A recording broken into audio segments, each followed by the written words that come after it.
like, subscribe, and share. Story 1. The Eerie Call in the Single Apartment. It was nearing midnight when Sarah returned to her one-bedroom apartment in a quiet, modern high-rise. She had just wrapped up another grueling shift at the customer service call center where she worked. Tonight had been particularly long, with technical issues prolonging her work hours, and by the time she parked her car and trudged into the building, she was bone-tired. All she could think about was a hot shower and her bed. As the elevator climbed up to her floor, Sarah leaned against the wall, letting her eyes drift shut for a moment. The building, though new, always seemed a bit too quiet at night. Thick, soundproof walls isolated each apartment, ensuring no noise drifted between units. She often joked to friends that she could scream her head off in her apartment, and no one would ever know. When the elevator dinged softly, she opened her eyes and stepped out into the dimly lit hallway. The lights were on a timer, set low to save electricity after 11 p.m. The long corridor stretched before her, flanked by identical, closed doors on either side. She felt that odd twinge of isolation as she walked, the way one might feel in a hotel where every door leads to a stranger's life, sealed and inaccessible. Her apartment was at the end of the hall. She reached her door, took out her keys, and inserted the one for her front lock when she heard it, a faint whisper, barely more than a breath. "Sarah." She froze, her key still in the lock. The voice was soft, but it carried a chilling familiarity, as though it was someone she knew well. It was so subtle that she might have thought it was just her imagination, had it not come again, even softer than before. "Sarah." She whipped her head around, looking down the hallway in both directions. The dim lighting left large portions of the hallway in shadow, particularly around the elevator. But she saw nothing out of the ordinary. The doors were all shut tight, and not a single person was in sight. A quiet chill settled over her, but she shook it off, muttering to herself, "You're just tired, probably just hearing things." She pushed open her door and stepped into her apartment, quickly locking it behind her. Her apartment was small but cozy, filled with bookshelves and houseplants she lovingly tended. She flipped on a few lights, casting warm, familiar shadows across the walls, and slipped off her shoes. But as she headed toward her bedroom, she thought she heard the faintest echo of her name again, as though someone were calling her from just beyond the front door. She stood still, heart thumping, and strained her ears to listen. The hallway was silent.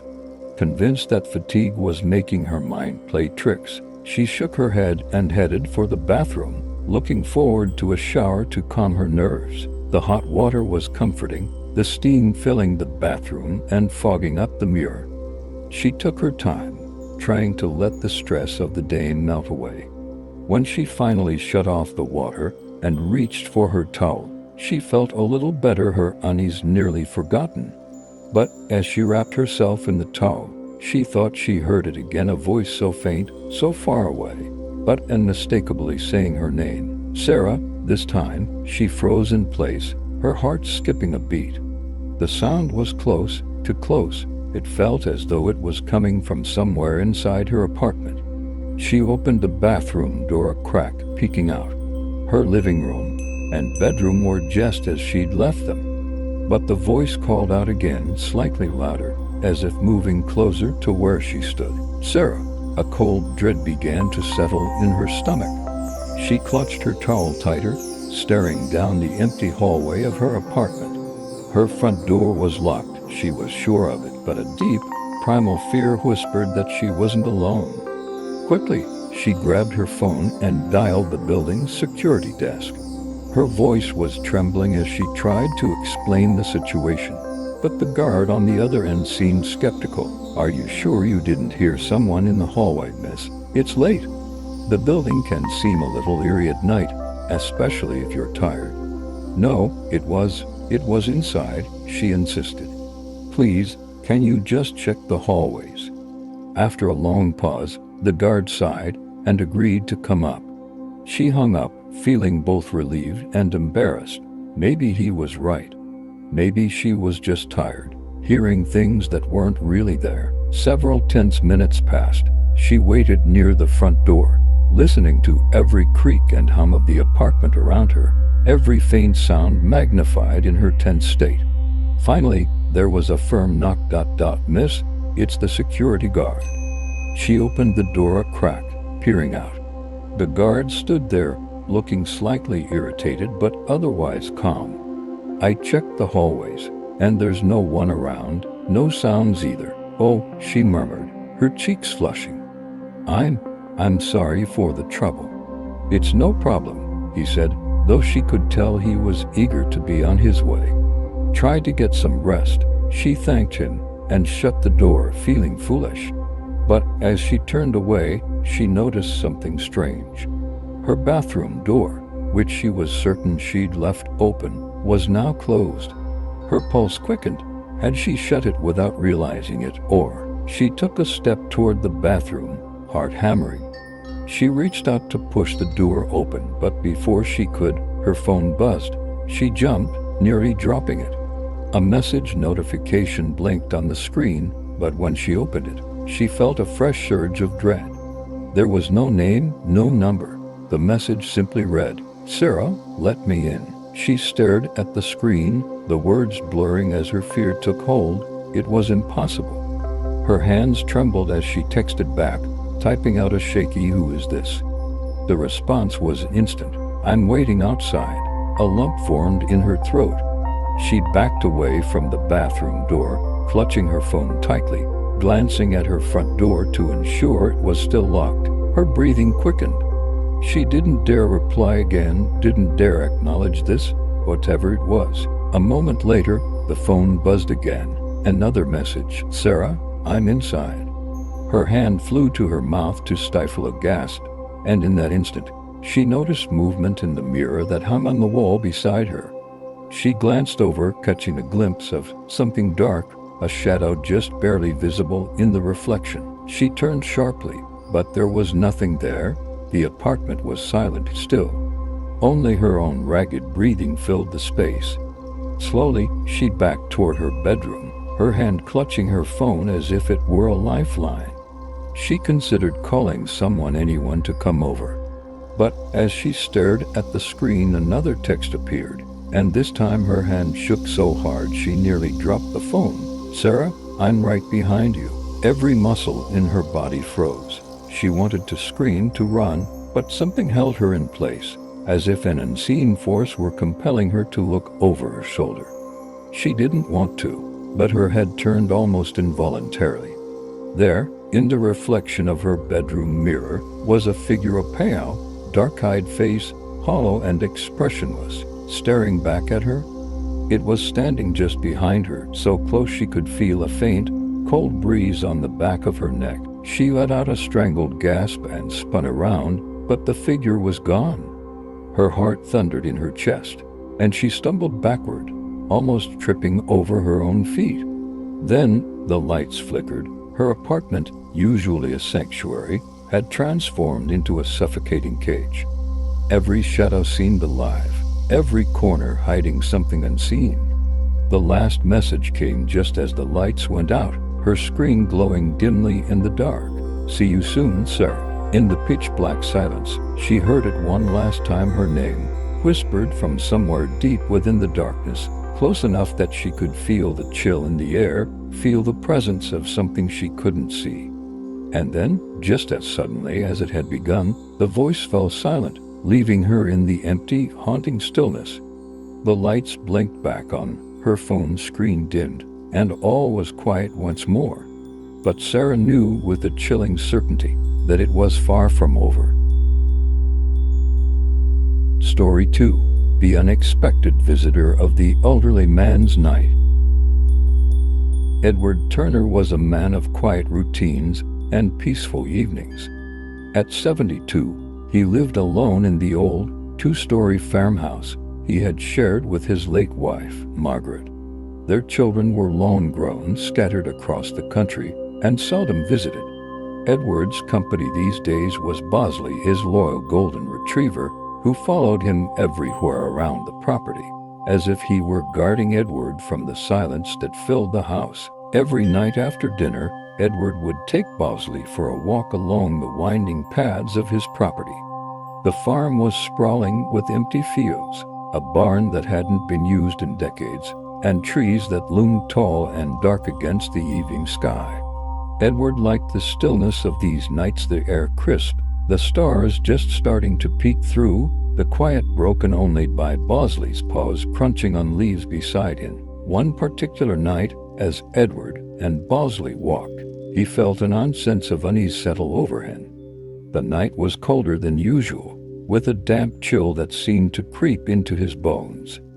Bosley, usually bounding ahead or sniffing along the ground, stayed close to Edward's side, his ears twitching and his tail low. When they finally made it back to the farmhouse, Edward was relieved to be indoors, away from the unsettling silence outside. He closed the door behind him, bolted it, and locked the latch, a habit he'd picked up over the years living alone. Bosley lay down on the rug near the fireplace as Edward made himself a cup of tea. He sat in his old armchair, letting the warmth of the tea and the crackling fire soothe his nerves. Just as he was about to relax, there was a knock at the door. Edward froze. It was past midnight, and he rarely had visitors during the day, let alone at this hour.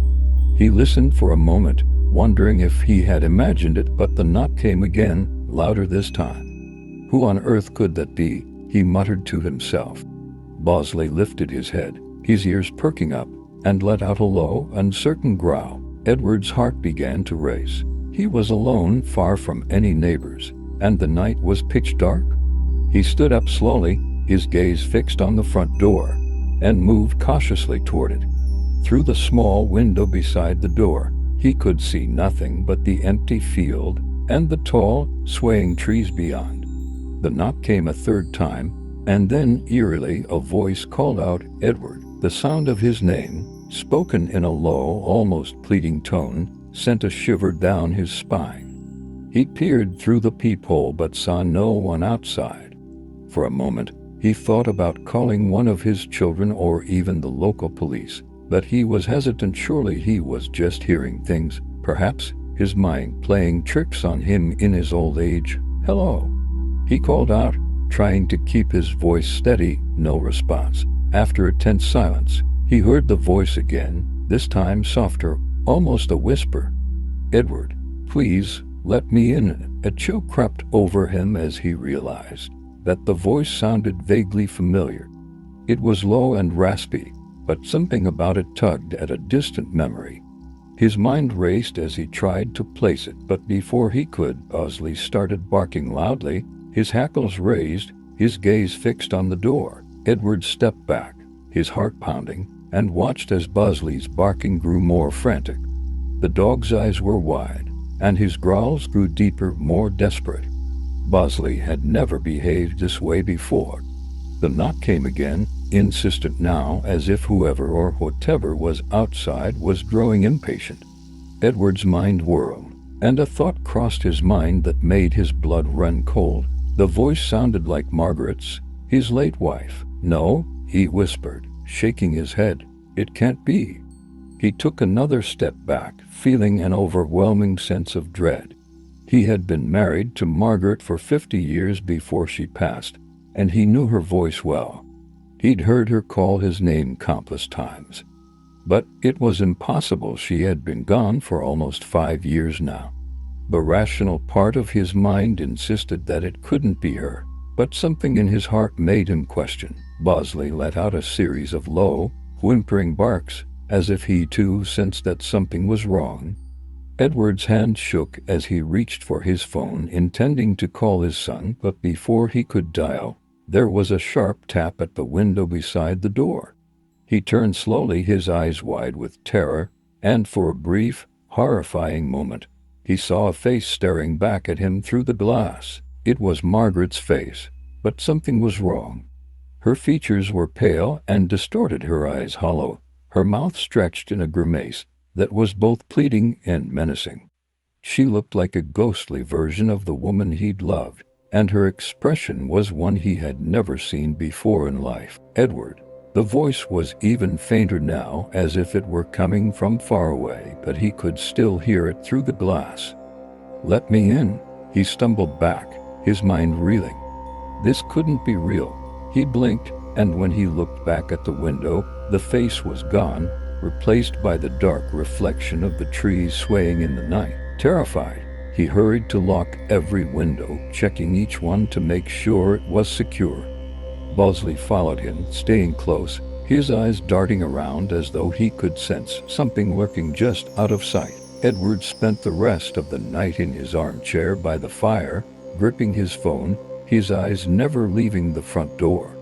Every creak and whisper of the old house made him jump. He tried to convince himself that it had all been a figment of his imagination, the product of an old man's loneliness and grief. But just before dawn, as the sky began to lighten, he heard it again, the faint, insistent tapping on the window. He forced himself to ignore it, closing his eyes tightly, trying to pretend it wasn't there. The tapping grew louder, more persistent, and he heard her voice once more, so close it sounded like she was standing right beside him. "Edward, please, let me in." When he opened his eyes, he was met with an empty room. The voice was gone, the tapping silenced.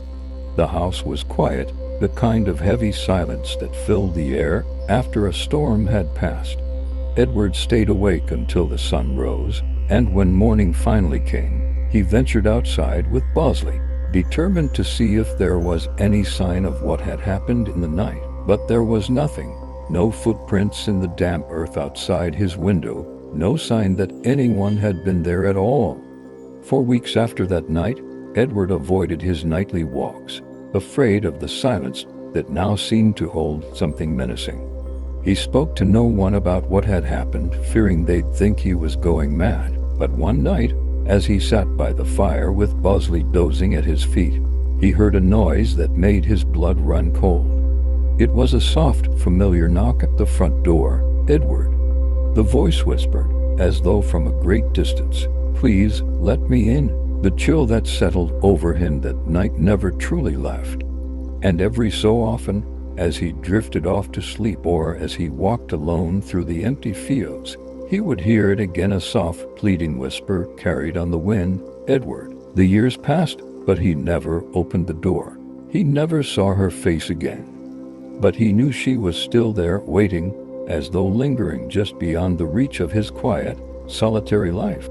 And deep down, he wondered if someday, when his time finally came, he would open that door and see her face one last time, welcoming him into the dark silence beyond. Story 3. The Vanishing Sound in the Old Apartment Complex. Daniel moved into the aging apartment complex out of necessity rather than choice. The place was outdated, with faded wallpaper and an occasional flickering light in the hallways. He didn't mind it much. It was quiet, affordable, and close to work. Most of the units were vacant, and the few neighbors he had were quiet, keeping to themselves, rarely seen outside their apartments. Daniel was a freelance graphic designer, working mostly from home. His apartment was on the 3rd floor, and the isolation suited him. Late one night, as he was finishing up a project, he heard something unusual, a steady, rhythmic tapping sound coming from the wall shared with the adjacent apartment. At first, Daniel assumed his neighbor was doing some late-night DIY. He ignored it and continued his work, chalking it up to the quirks of apartment living. But as the hours wore on, the noise continued, growing more insistent. The tapping wasn't fast or loud, but its persistence started to bother him. It was like a slow, deliberate knock, as though someone were tapping a pattern on the wall. Tap, tap, tap. It paused for a moment, only to start up again, the rhythm haunting in its patience. Eventually, Daniel couldn't take it anymore. He stood up and walked over to the wall, placing his hand against it as if he could feel the vibrations of the tapping through the old plaster. Just as he was about to knock back in annoyance, the tapping stopped. The silence that followed was so sudden, so complete, that it was almost jarring. He shook his head and returned to his desk, figuring his neighbor had finally called it a night. The next evening, around the same time, the tapping started again. This time, it was accompanied by an occasional scraping sound, as though someone was dragging something heavy across the floor. Tap, tap, scrape. Daniel tried to ignore it, but as the sounds continued, he found himself unable to concentrate. The tapping seemed almost purposeful, each knock slow and spaced apart, the scraping intermittent but jarring. Frustrated, he grabbed his phone and looked up the number for the apartment's maintenance office. When he finally got through, he explained the issue, mentioning the sounds from his neighbor's unit. "Are you sure it's coming from the unit next to you?" the voice on the other end asked, sounding hesitant. "Yes, I'm sure," Daniel replied, a bit impatiently. "It's been happening 2 nights in a row now. I can't work with that noise going on." The man on the line was silent for a moment before responding. "I'll send someone to check it out in the morning." That seemed to be the end of it. Daniel hung up, and after a few minutes, the tapping and scraping stopped, leaving him in an easy silence. He was relieved but still puzzled. Why had maintenance seemed so hesitant to address his complaint? The following morning, Daniel heard footsteps in the hallway. He peered through the peephole and saw a maintenance worker standing outside the apartment next door, knocking repeatedly on the door. After a few minutes with no response, the worker unlocked the door and went inside. Daniel felt a strange sense of relief. Whatever had been going on in there would hopefully be resolved now. But that night, just as he was settling in to watch a movie, the tapping began again. This time, it was louder, more insistent, and accompanied by a faint, eerie hum. It didn't sound like any regular household noise. It was slow and rhythmic, like someone trying to communicate through the wall. The sound grated on his nerves, building tension in his chest with each deliberate tap. Daniel decided he'd had enough. He walked over to the wall and banged his fist against it, shouting, "Hey, keep it down." To his surprise, the tapping stopped immediately, leaving him in an easy silence. He stood there waiting, half expecting his neighbor to yell back at him or even come to his door. But the silence stretched on, and finally, Daniel shook his head and returned to his seat, feeling a mix of relief and confusion. Minutes later, his phone rang. He glanced at the caller ID, surprised to see that it was the number for the building's maintenance office. Frowning, he answered, "Hello." There was a long pause before a voice, barely a whisper, replied, "Please help me." Daniel's blood ran cold. Who is this?" But there was no answer, just a faint, static-filled silence before the line went dead. He stared at his phone, his heart pounding. He tried calling the number back, but there was no answer. A feeling of dread settled over him, and he found himself glancing at the wall where the tapping had been coming from. It was silent now, but the memory of that strange, pleading voice echoed in his mind. The next day, Daniel went down to the management office, intending to report what had happened. When he described the sounds and the strange phone call, the woman at the desk gave him an odd look. "Sir, are you certain it was from that unit?" she asked. "Yes, I'm sure. It's the apartment right next to mine, 304. The woman looked away, seeming uncomfortable. "Sir, apartment 304 has been vacant for over a year. No one lives there." Daniel felt a chill creep down his spine. "But I've heard someone in there. There's been tapping and scraping sounds every night." And then the phone call. The woman shook her head. "I don't know what to tell you, sir. We haven't had a tenant in that unit for quite some time." Confused and deeply unsettled, Daniel returned to his apartment, wondering if he was losing his mind. That night, he tried to distract himself with work, keeping his headphones on, blasting music to drown out any potential noises. But around midnight, his headphones suddenly cut out. The room was plunged into silence, and before he could adjust his headset, he heard it again. Tap, tap, scrape. The sound was louder now, as though whatever was making it was right on the other side of the wall, desperate to be heard. Daniel's hand shook as he set down his headphones, staring at the wall in horrified fascination. Then, without warning, his phone buzzed. He picked it up, his heart hammering as he saw an unknown number flash on the screen. He answered it cautiously, holding his breath.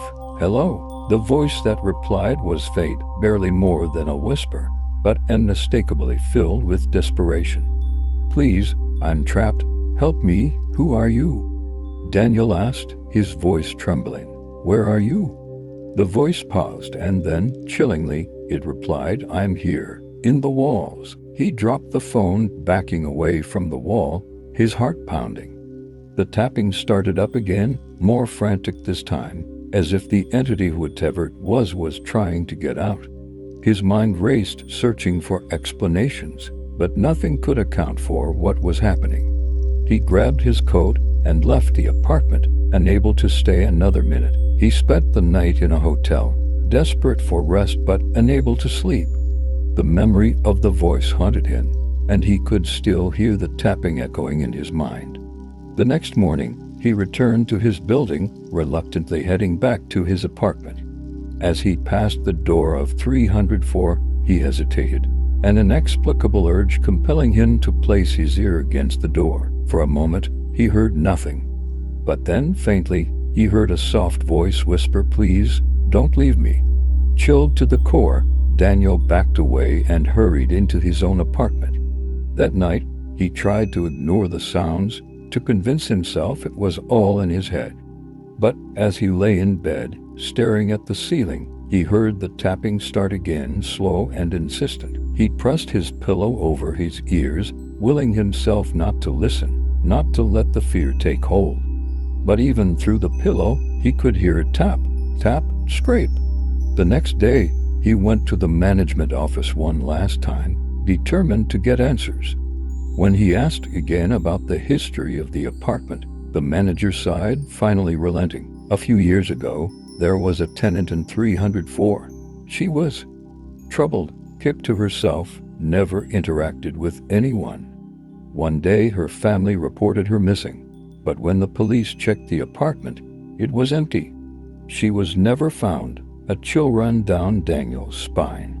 He returned to his apartment that evening with a sense of dread, feeling the weight of something he couldn't explain pressing down on him. That night, he waited, listening in the dark as the tapping resumed.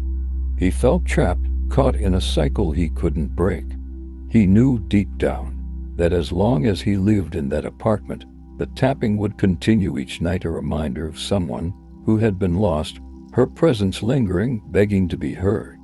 And each time he tried to sleep, he could hear it, relentless and unyielding, echoing through the walls, tap, tap, scrape.